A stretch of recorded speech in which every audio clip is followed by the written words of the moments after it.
कई सौ साल पहले दो भाइयों ने एक स्कूल बनाया जहां अच्छाई और बुराई का संतुलन बना रहे। कई सालों तक रफाल और रियोन ने शांति से अपनी शक्तियों का इस्तेमाल किया, लेकिन फिर एक दिन सब कुछ बदल गया। रफाल को लालच आ गया और उसने अपने जुड़वा भाई को लड़ाई के लिए चैलेंज किया। जीतने वाला पूरे स्कूल पर कंट्रोल करेगा। रियोन ने लड़ने से मना कर दिया और सिर्फ अपना बचाव करता रहा, लेकिन ये उसकी बहुत बड़ी गलती रही। रफाल ने उसे पकड़ लिया और तब रियोन को पता चला कि उसके भाई ने ब्लड मैजिक सीख लिया है। ब्लड मैजिक सीखने और करने के ऊपर पूरी तरह से पाबंदी थी। इससे खतरा ये था कि उसकी अपनी ताकत ही उसके ऊपर हावी हो जाएगी। लेकिन रफाल ने फिर भी अपने भाई को खत्म करने के लिए इन शक्तियों का इस्तेमाल किया। जब रियोन की जान खतरे में आई तो उसने अपना आखिरी वार किया। अपने भाई को पहाड़ी से धक्का दे दिया ताकि वो बुराई को इस दुनिया पर हावी ना होने दे। इस घटना के कई साल बाद हम दूर के गांव में सोफी नाम की एक लड़की को देखते हैं। सोफी हमेशा से एक राजकुमारी जैसी जिंदगी जीने का सपना देखती थी, लेकिन वो पैदा हुई एक बहुत ही गरीब परिवार में। वो एक छोटे से घर में अपने भाई बहनों के साथ रहती थी। उसी कस्बे में अगाथा नाम की एक लड़की भी रहती है। अगाथा की माँ जादूगरनी होने का दावा करती थी, लेकिन उसका जादू कभी खास काम करता नहीं था। लेकिन उसे अगाथा के अंदर एक जादूगरनी बनने का पूरा टैलेंट दिखता था।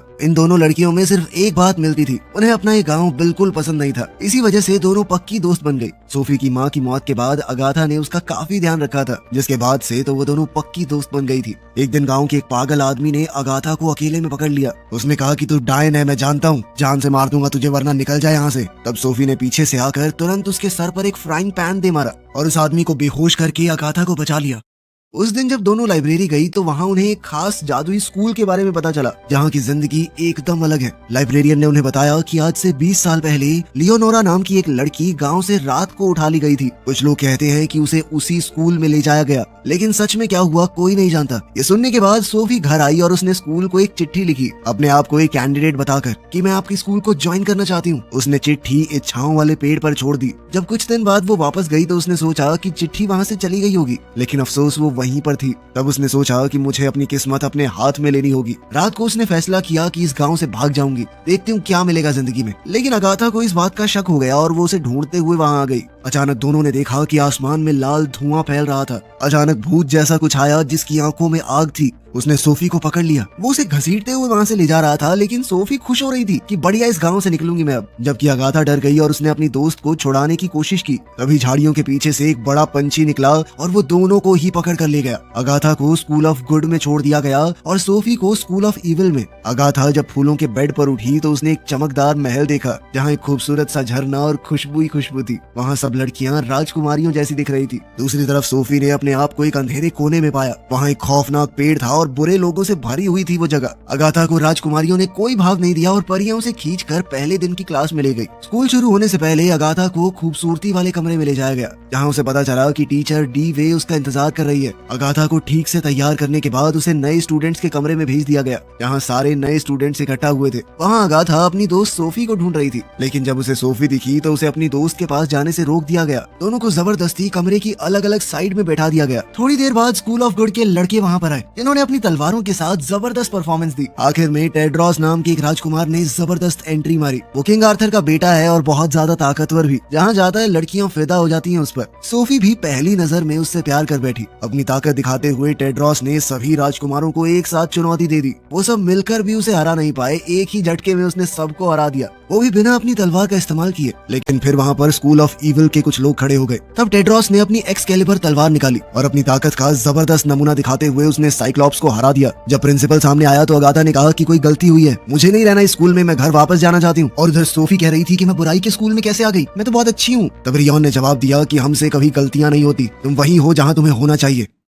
शाम को जब अगाथा अपने कमरे में गई तो उसने सोचा कि वो छत पार करके दूसरे स्कूल में जाएगी, अपनी दोस्त के पास। रास्ते में एक भूत जैसा जानवर उसका पीछा करने लगा। जैसे तैसे बड़ी मुश्किल से वो स्कूल ऑफ इविल के अंदर गई। अंदर जाते ही उसने देखा कि जमीन पर खून का तालाब बन रहा था और उसके बीच से रफाल निकला। उसने अगाथा को चेतावनी दी कि सोफी से दूर रहो, उस लड़की की किस्मत में बहुत बड़ी चीजें लिखी हैं, उसे बहुत जरूरी काम पूरा करना है। तब अगाथा को समझ आया कि उसकी दोस्त बहुत बड़ी मुसीबत में है। वो उसे ढूंढती रही और आखिर में उसे सोफी मिल गई। दोनों प्रिंसिपल के ऑफिस में गई उसे समझाने के लिए कि कोई तो गलती हुई है। सोफी ने कहा कि मुझे अपना स्कूल बदलना है कुछ भी करके, जिस पर रियॉन ने कहा कि अगर तुमने अपने सच्चे प्यार को खोज लिया तो फिर तुम्हारा स्कूल बदला जा सकता है। ये सुनकर सोफी ने प्लान बनाया कि वो टेड्रॉस को अपने प्यार में फंसाएगी। उसने अगाथा से मदद मांगी कि टेड्रॉस के पास पहुंचने में मेरी मदद करो। उस दोपहर अगाथा ने टेड्रॉस को एक चिट्ठी दी और कहा कि सोफी बुरी नहीं है, बस उसे गलत स्कूल में डाल दिया गया है। फिर उन लोगों की क्लास शुरू हुई जिसमें ये सिखाया जाएगा कि शैतानी जंगल में जिंदा कैसे रहा जाए, जहाँ उनके टीचर उन्हें पढ़ा रहे थे। क्लास शुरू होने पर स्टूडेंट्स को पता चला कि जंगल के हर कोने में खतरा छुपा है। ग्रेगोर नाम के स्टूडेंट को एक जंगली फूल ने काट लिया, जिसके बाद वो बहुत ज्यादा घबराकर स्कूल की ओर भागा। अगाथा उसके पीछे गई क्योंकि ग्रेगोर पहले ही 2 बार फेल हो चुका था। उनकी टीचर ने उन्हें पहले दिन ये बता दिया था कि जो भी स्टूडेंट 3 बार फेल हो जाएगा उसे सजा मिलेगी, लेकिन ग्रेगोर ने इस चेतावनी को सीरियस नहीं लिया और फिर अचानक कुछ धुएं के बादलों ने उसे हर तरफ से घेर लिया और उसके ऊपर बिजलियां कड़कने लगी। दूसरी ओर अपनी एक क्लास में सोफी की लड़ाई हो गई एक डायन से, जिसके शरीर पर एक ड्रैगन टैटू था। हेस्टर नाम की उस डायन ने अपने ड्रैगन को बाहर निकाला और सोफी के ऊपर हमला बोल दिया। सोफी बचने की कोशिश कर रही थी, लेकिन फिर उसकी टीचर ने कहा कि अपनी ताकत को जगाओ और इस हमले का जवाब दो। प्रॉब्लम बस ये थी कि सोफी खुद ही नहीं जानती कि उसके अंदर किस तरह की ताकत है। जब वो खतरे में थी तभी अचानक मक्खियों का एक बहुत बड़ा झुंड शीशे को तोड़ते हुए अंदर घुस गया और ड्रैगन को घेर लिया। उस ड्रैगन को इतनी मक्खियों ने काटा कि अब हेस्टर की जान खतरे में पड़ गई। उनकी प्रोफेसर लेडी लेसो ने तुरंत सोफी को ऑर्डर दिया कि जल्दी से इन मक्खियों को रोको। तब सोफी ने किसी तरह मक्खियों को रोका। जब मक्खियां जाने लगी तो अचानक टीचर ने उनमें रफाल का चेहरा देखा। रफाल ने सोफी को शाबाशी दी। उसके जाने के बाद लेडी लेसो ने सोफी को अलग बुलाया और कहा कि रफाल के जाने के बाद से बुराई कभी अच्छाई पर जीत नहीं पाई, लेकिन अब सोफी की ताकत ने रफाल का ध्यान खींच लिया है। इसका मतलब साफ है कि तुम गलत स्कूल में नहीं हो, तुम बुराई के लिए बनी हो। लेडी लेसो ने यह भी कहा कि जो हुआ उसके बारे में किसी को बताना मत, और अगर रफाल दोबारा दिखाई दे तो मुझे बताना। अगले दिन जब अगाथा क्लास में गई तो उसने प्रोफेसर से पूछा कि ग्रेगोर के साथ क्या हुआ होगा, जिसके बाद प्रोफेसर ने बताया कि ग्रेगोर को एक जादुई जीव में बदल दिया गया है। एग्जाम्पल के तौर पर उस नदी में कुछ ऐसी मछलियां रहती हैं जो तुम्हारी कोई भी इच्छा पूरी कर सकती हैं। जब स्टूडेंट्स ने अपना हाथ नदी में डाला तो उनके दिल में जो भी इच्छा थी वो पानी में दिखाई देने लगी, लेकिन अगाथा की बारी में सब मछलियां उसके हाथ के पास आई और उसने पानी से एक राजकुमारी को बाहर निकाला। उस लड़की ने कहा कि पिछले 100 साल से मैं यहाँ पर हूँ, पहली बार किसी ने ये मांगा है कि मैं आजाद हो जाऊँ। उसने अगाथा का शुक्रिया अदा किया और गायब हो गई। तभी एक पक्षी आया जो बिल्कुल वैसा ही था जो अगाथा को उठाकर स्कूल ऑफ गुड लेकर आया था। डर के मारे अगाथा भाग गई, लेकिन तभी उसे महसूस हुआ कि ये वो पंछी नहीं, ये शायद ग्रेगोर है। उसने ग्रेगोर को आजाद करने की कोशिश की, लेकिन जैसे ही वो खतरनाक पक्षी अगाथा की तरफ आया, टेड्रॉस को लगा कि वो खतरे में है, इसीलिए उसने अपनी तलवार उठाई और उस बड़े से पक्षी के दिल में घोंप दी, जिसके बाद ग्रेगोर का शरीर चूर चूर हो गया। ये देखकर अगाथा को बहुत गुस्सा आया। उसने टेड्रॉस को थप्पड़ मार दिया और इल्जाम लगाया कि तुमने मेरे दोस्त की जान ली है। अगाथा को शांत करने की कोशिश करते हुए टीचर ने सब स्टूडेंट्स को उनके कमरों में भेज दिया और कहा कि सालों बाद स्कूल में कोई ऐसा आया है जिसके अंदर सिर्फ अच्छाई भरी पड़ी हो, बुराई का तो कोई नामो निशान ही नहीं। क्योंकि अगाथा ने अपने बारे में न सोचते हुए अपनी विश का इस्तेमाल उस लड़की के लिए किया कि ये आजाद हो जाए। क्लास के बीच में ब्रेक मिला तो अगाथा अपनी दोस्त से मिलने गई। तब उसे पता चला कि सोफी के पास रफाल आया था। उसी वक्त टेड्रॉस भी वहाँ आया और उसकी आंख पर काला निशान पड़ा था। यही पहली बार सोफी को मौका मिला उससे बात करने का। बातचीत के दौरान वहाँ एक गार्ड आ गया। वो सोफी को पकड़कर पनिशमेंट रूम में ले गया, जहाँ लेडी लेसो उसका इंतजार कर रही थी। उसने सोफी को कुर्सी पर बांध दिया और कुल्हाड़ी उठाई, जिससे उसने सोफी के बाल छोटे कर दिए, क्योंकि उसका मानना था कि इस लड़की की खूबसूरती ही लोगों को उसका असली रूप देखने से रोक रही है। सबको वो बड़ी प्यारी सी लग रही थी। अब वो सोफी को खतरनाक बनाना चाहती थी।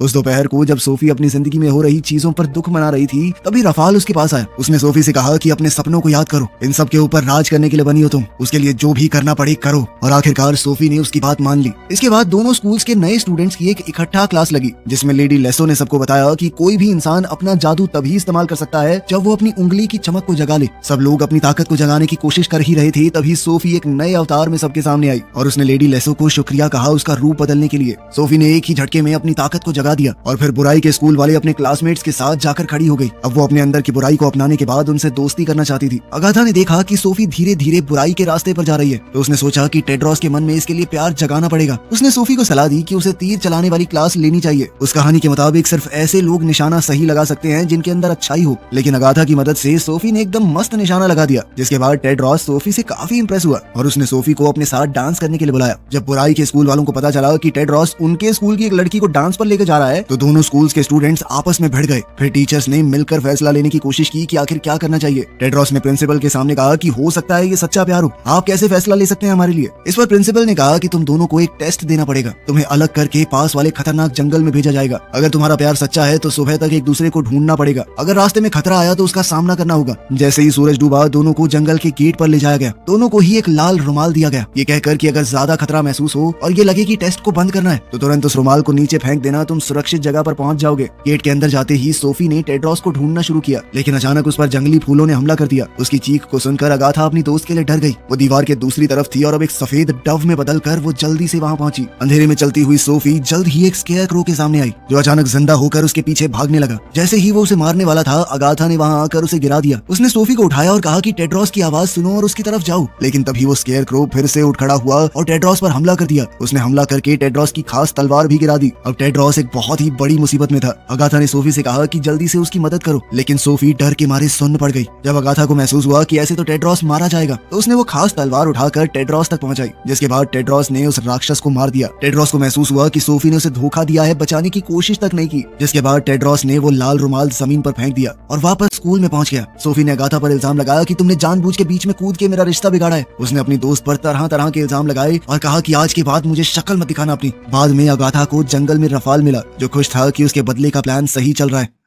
डॉम में वापस आके अगाथा ने अपनी प्रोफेसर को बताया कि उसने रफाल को जंगल में देखा। इसके बाद प्रोफेसर डीवे ने कहा कि वो लेडी लेसो से बात करेगी। उधर सोफी को सजा के तौर पर कमरे में बंद कर दिया गया था, क्योंकि उसने अपनी दोस्त की मदद लेने की कोशिश की थी। तभी उसके पास रफाल आया और उसे ब्लड मैजिक करना सिखाया। कुछ देर बाद जब दोनों स्कूल्स के टीचर मीटिंग कर रहे थे, तो प्रिंसिपल रियान ने वहाँ आकर कहा कि सोफी गायब हो गई है। जब टीचर्स अलग अलग होकर सोफी को ढूंढ रहे थे, तब अगाथा डांस हॉल में गई, इस उम्मीद में कि उसकी दोस्त उसे वहाँ मिल जाएगी। जब उसने सोफी को देखा तो लेडी लेसो ने तुरंत पहचान लिया कि सोफी बिल्कुल बदल चुकी है। उसने पूछा कि रफाल ने तुम्हें क्या कहा। तभी सोफी ने अपनी टीचर से कहा कि मैं तुम्हारा राज जानती हूँ। रफाल ने उसे बताया था कि लेडी लेसो असल में वही लड़की है जो 20 साल पहले उनके गांव से गायब हो गई थी। उस वक्त उसका असली नाम लियोनोरा था। वो अकेली रहकर सिर्फ किताबें पढ़ती थी और सोफी की ही तरह बहुत बड़े सपने थे उसके। लेकिन फिर एक दिन रफाल की नजर उस पर पड़ गई। उसने लड़की के अंदर वो बुराई देखी जो लियोनोरा खुद भी नहीं जानती थी। इसके बाद रफाल उसे बुराई के स्कूल में लाकर उसकी ताकत को बढ़ाने लगा। तभी प्रोफेसर डीवे वहाँ आ गई और सबको पता चल गया कि सोफी ने रफाल से ब्लड मैजिक सीखा है। उधर अगाथा अपनी दोस्त को ढूंढती हुई टेड्रॉस से मिली। राजकुमार ने उसे शुक्रिया कहा कि तुमने जंगल में मेरी जिंदगी बचाई। उसने कहा कि पूरी जिंदगी में कभी कोई मेरे साथ ऐसे खड़ा नहीं हुआ। अपनी जान बचाने के लिए कहीं ना कहीं टेड्रॉस अब अगाथा को चाहने लगा था। इस बात से अगाथा बहुत हैरान हो गई और उसने कहा कि अभी सही वक्त नहीं है। रफाल सोफी का इस्तेमाल करके पूरी दुनिया को तबाह करना चाहता है। तभी सोफी वहाँ आई और सब लोगों ने उसके नए रूप को देखा। जब उसे पता चला कि टेड्रॉस को अब अगाथा अच्छी लगने लगी है, तो उसे बहुत बड़ा धोखा महसूस हुआ। उसे लगा कि अगाथा ने जानबूझकर उससे उसका प्यार छीना है। उसने धमकी दी कि वो अगाथा को खत्म कर देगी, लेकिन जैसे ही वो उसकी तरफ बढ़ी, अगाथा के साथ ही बीच में आ गई। लेकिन सोफी ने अपनी उंगली के एक इशारे से उन सबकी तलवारों को पिघला दिया और साथ ही ऐलान किया कि वो जल्द ही अगाथा को मार देगी। अब सोफी इतनी ताकतवर हो चुकी थी कि उसने अपने सारे प्रोफेसर्स को गुड्डियों में बदल दिया। तब टेड्रॉस ने फैसला किया कि वो उस चुड़ैल के खिलाफ जंग करेगा। लेकिन परेशानी ये थी कि जो लोग अच्छाई के रास्ते पर हैं, वो कभी हमला नहीं करते, वो सिर्फ बुराई से अपना बचाव करते हैं। वरना अगर बिना बात के पहले हमला कर दिया तो वो बुरे बन जाएंगे। ये जानने के बाद अगाथा ने फैसला लिया कि वो अपनी ताकत से इस जंग को रोकेगी, वरना उसके सारे दोस्त बुरे बन जाएंगे और फिर अच्छाई के स्कूल का तो नामो निशान खत्म हो जाएगा। जब वो लोग बुराई के स्कूल में पहुंचे तो उन्होंने देखा कि सारे विलन तो डांस कर रहे हैं। वो लोग आराम से एक दूसरे के साथ खेल रहे थे। अब सभी राजकुमारों ने अपने तीर तान लिए और वो सोफी को खत्म कर देना चाहते थे। लेकिन जैसे ही उन्होंने हमला किया तो वो तीर अचानक से फूल बन गए। अब सारा सिस्टम उल्टा हो गया। उन्होंने पहला हमला किया था तो अच्छे लोग बुरे बन गए और बुरे लोगों के ऊपर हमला हुआ था तो वो अच्छे बन गए। जादूगरनियों के खतरनाक कपड़े अब प्यारे बन गए। अब सब कुछ पूरी तरह बदल गया, यहाँ तक कि उन सब के कपड़े भी। सोफी को फिर से अपना पुराना रूप वापस मिल गया, जबकि टेड्रॉस और बाकी राजकुमार अब बुरे बन चुके थे। अगाथा ने सोफी से कहा कि इस लड़ाई को बढ़ाने की कोई जरूरत नहीं है, लेकिन अगाथा ने अपने जादू से दरवाजा बंद कर दिया। उसने कहा कि ये लड़ाई शुरू मैंने नहीं की, लेकिन खत्म तो हम ही करेंगे। हमारे ऊपर हमला हुआ है, अब हमारा खुद को बचाने का हक बनता है। अब दोनों खेमों के बीच में जबरदस्त लड़ाई छिड़ गई। वो एक दूसरे के ऊपर एक से बढ़कर एक वार कर रहे थे। अगाथा ने ये सब रोकने की कोशिश की, लेकिन सोफी ने अपने जादू से उसे पकड़कर बाहर फेंक दिया। बुराई अब अच्छाई के ऊपर जीत रही थी। एक से एक बड़े जादू की मदद से वो हीरोज को हरा रहे थे। कुछ देर बाद इस लड़ाई को छोड़कर सोफी एक पक्षी में बदलकर हेडमास्टर के टावर में पहुंची। अब वो रियोन को खत्म कर देना चाहती थी, लेकिन असलियत में वो रियोन था ही नहीं। इतने सालों में रफाल ने रियोन का भेष बदला हुआ था। रफाल को पता चला था कि सोफी के अंदर एक बहुत ताकतवर शक्ति छुपी है, इसीलिए वो उसे उस गांव से यहाँ तक ले आया। सोफी ने उससे पूछा कि तुमने अपने भाई होने का नाटक क्यों किया? तो रफाल ने बताया कि सदियों पहले हम दोनों अच्छाई और बुराई के प्रतीक थे। हमें कभी न मरने का वरदान मिला हुआ था, लेकिन सिर्फ तब तक जब तक हमारे बीच का प्यार हमारी दुश्मनी से ज्यादा ताकतवर हो। लेकिन जिस दिन मैंने अपने भाई से लड़कर उसे मार डाला, उस दिन वो वरदान भी टूट गया। सालों पहले जब रियोन को लगा कि उसने अपने भाई को पहाड़ से नीचे धकेल दिया है, तो वो रफाल की मौत का गम मनाने लगा। उसी समय रफाल ने पीछे से आकर उसकी गर्दन में छुरा घोंप दिया और रियोन को मार गिराया। अपने भाई को मारकर रफाल ने उसी की पहचान को अपना लिया ताकि वो अपने असली इरादे छुपा सके। धीरे धीरे वो अंदर से अच्छाई को खराब करने लगा। लोग अपनी ही अच्छाई के ऊपर घमंड करने लगे, खुदगर्ज बन गए। उसने सोफी को बहकाया कि हम दोनों मिलकर बुराई को पूरी दुनिया पर फैला सकते हैं, फिर बुराई का पूरी दुनिया पर राज होगा। रफाल को अगर किसी का सच्चा प्यार मिल गया तो वो बहुत ज्यादा ताकतवर हो जाएगा, और इसीलिए उसने सोफी को किस कर दिया। उन दोनों का मिलन होते ही बुराई का स्कूल टूटने लगा। सोफी ने कहा कि ये तुम क्या कर रहे हो, वहाँ तो मेरे सारे दोस्त हैं, सभी लोग मर जाएंगे, हमें सब पर राज करना है, उन्हें मारना थोड़ी है। लेकिन रफाल हर उस जीव को मार देना चाहता था जिसके पास जादुई शक्तियां हों, ताकि कोई भी उसकी ताकत का मुकाबला न कर पाए। लेकिन सोफी ने ये सब नहीं सोचा था। हाँ, वो उनके ऊपर राज करने का सोचती थी, लेकिन उन्हें मारने के बारे में नहीं। तब सोफी को समझ में आया कि रफाल कितना ज्यादा बुरा है। उधर गिरती हुई बिल्डिंग के नीचे दबकर ज्यादातर स्टूडेंट्स मर रहे थे। सोफी को समझ आ गया कि उसके साथ भी धोखा हुआ है। तभी अचानक अगाथा वहाँ पहुंची। सोफी ने चैन की सांस ली ये देखकर कि उसकी दोस्त जिंदा है। वो तुरंत भागकर अगाथा के गले लग गई, पर रफाल ने अगाथा से कहा कि मेरे होने वाली बीवी से दूर रहो। इस पर अगाथा ने जवाब दिया कि जब तक मैं जिंदा हूँ तुम मेरी दोस्त को हासिल नहीं कर सकते। ये सुनकर रफाल ने फैसला किया कि तुम जिंदा ही नहीं रहोगी। उसने खुद ब खुद किताब लिख रहे उस जादुई पंख का इस्तेमाल करके अगाथा को मारने की कोशिश की, लेकिन तभी सोफी अगाथा को धक्का देकर उसके सामने आ गई और वो कलम सीधा उसके दिल पर लगी। सोफी के इस बलिदान की ताकत से रफाल का किया हुआ जादू उल्टा पड़ गया। सब कुछ फिर से पहले जैसा होने लगा। स्कूल की बिल्डिंग दोबारा से उठने लगी। ये देखकर रफाल बहुत ज्यादा गुस्सा हो गया। उसी वक्त टेड्रॉस चुपचाप टावर में घुस आया और रफाल पर हमला करने की कोशिश की, लेकिन रफाल ने अपनी ताकत से उसे वहीं रोक दिया और फिर एक ही झटके में दूर फेंक कर एक चट्टान से भिड़ा दिया। उसने टेड्रॉस से कहा कि तुम्हारे पिता अगर इस तलवार से हमला करते तो शायद मैं मर भी जाता, लेकिन तेरे जैसा कमजोर इंसान मेरा कुछ नहीं बिगाड़ सकता। उसने टेड्रॉस को उठाकर दीवार से लगा दिया और फिर अपने खंजर से वो उसे मारने को पूरी तरह तैयार था। सोफी बिल्कुल मरने की हालत में थी, लेकिन फिर भी उसने अपने बचे खुचे जादू से तलवार उठाई और रफाल की तरफ फेंकी। रफाल को एक खरोंच लगी और वो तलवार सीधी जाने लगी, लेकिन अगाथा ने तुरंत उसे पकड़कर जबरदस्त वार किया और रफाल को हमेशा के लिए खत्म कर दिया। अगाथा तुरंत अपनी दोस्त की तरफ भागी। सोफी ने मरने से पहले अगाथा से कहा कि तुम हमेशा अच्छी बनी रहना, उम्मीद है हम दोबारा मिलेंगे। ये कहकर वो चल बसी। अपनी दोस्त को अपनी आंखों के सामने मरता देखकर अगाथा के आंसू फूट पड़े। वो फूट फूट कर रोने लगी, लेकिन उसके आंसुओं में इतनी ताकत थी कि जैसे ही वो सोफी के घाव के ऊपर गिरे उसने उन्हें ठीक करना शुरू कर दिया और सोफी का दिल फिर से धड़कने लगा। इस सब के बाद अच्छाई और बुराई दोनों स्कूलों के बच्चे एक दूसरे से बातचीत कर रहे थे। आखिरकार सबको समझ आ गया था कि अच्छाई और बुराई एक साथ रहती है, कोई भी पूरी तरह अच्छा या पूरी तरह बुरा नहीं होता। अब सोफी और अगाथा ने वापस जाने का फैसला किया। जाने से पहले सोफी ने अपनी दोस्त से कहा कि मैं चली जाती हूँ, तुम रहो यहाँ पर टेड्रॉस के साथ। अगाथा ने आगे बढ़कर टेड्रॉस को चूम लिया और कहा कि मैं अभी अपनी दोस्त को अकेला नहीं छोड़ना चाहती, उम्मीद है हम दोबारा मिलेंगे। ये कहकर वो दोनों वहाँ से चली गई, अपने उसी बेकार से गांव में जहाँ लोग अभी भी उन्हें वैसे ही परेशान करते थे, लेकिन अब वो कमजोर नहीं रही थी। उनके पास अपने जादू की ताकत थी। वीडियो पसंद आई तो लाइक कर देना, चैनल को सब्सक्राइब कर लेना। मिलते हैं अगली वीडियो में।